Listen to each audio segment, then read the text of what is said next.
Mimi Mbuza wananifahamu kama Mzee Kisoda. Mbuza wanakufahamu kama Mzee Kisoda. Muulize ni kitu gani hiki kinachokuja kumpa mke wangu kingine. Maana kitu kinachokuja kumpa mke wangu na kijua nini. Ndugu yangu.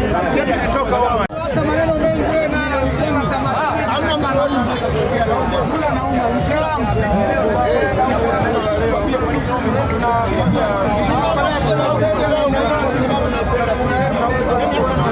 Wiki nzima tunalala kwa nne.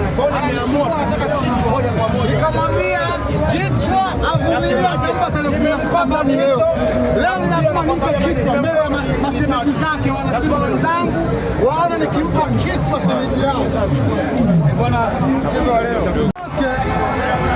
Nacheza naye. Kwa hiyo kitu ambacho nakitamani nifunge timu yake. Na baada ya kuifunga timu yake nimpe kichwa mbele ya wanasimba wenzangu ambao ni shemeji zake. Bana tukwambie. Hajili David. Kamwaga mahela wachezaji wamesajiliwa. Wachezaji kama nani kaka? Kuna msazi yule mimi mkigoma siwezi kutaja jina lake. Anaitwa nani? Mweupe yule. Huyo ni mweusi wewe naye. Msauzi.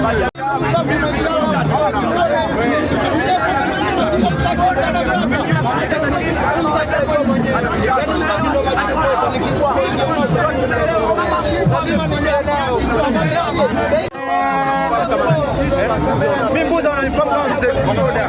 Mbuza wanakufahamu kama Mzee Kisoda. Muulize ni kitu gani hiki kinachokuja kumpa mke wangu kingine.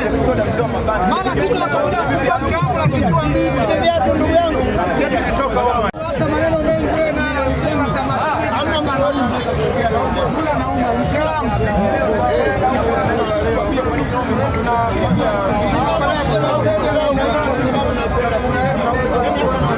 Wiki nzima tunalala kwa nne. Nikamwambia kichwa avumilie atampa tarehe 17 ni leo. Leo lazima nimpe kichwa mbele ya mashemeji zake wanasimu wenzangu waone nikimpa kichwa shemeji yao. Bwana mchezo wa leo. Nacheza naye. Kwa hiyo kitu ambacho nakitamani nifunge timu yake. Na baada ya kuifunga timu yake nimpe kichwa mbele ya wanasimba wenzangu ambao ni shemeji zake. Bana tukwambie. Hajili David. Kamwaga mahela wachezaji wamesajiliwa. Wachezaji kama nani kaka? Kuna msazi yule mimi mkigoma siwezi kutaja jina lake. Anaitwa nani? Mweupe yule. Huyo ni mweusi wewe naye. Msauzi.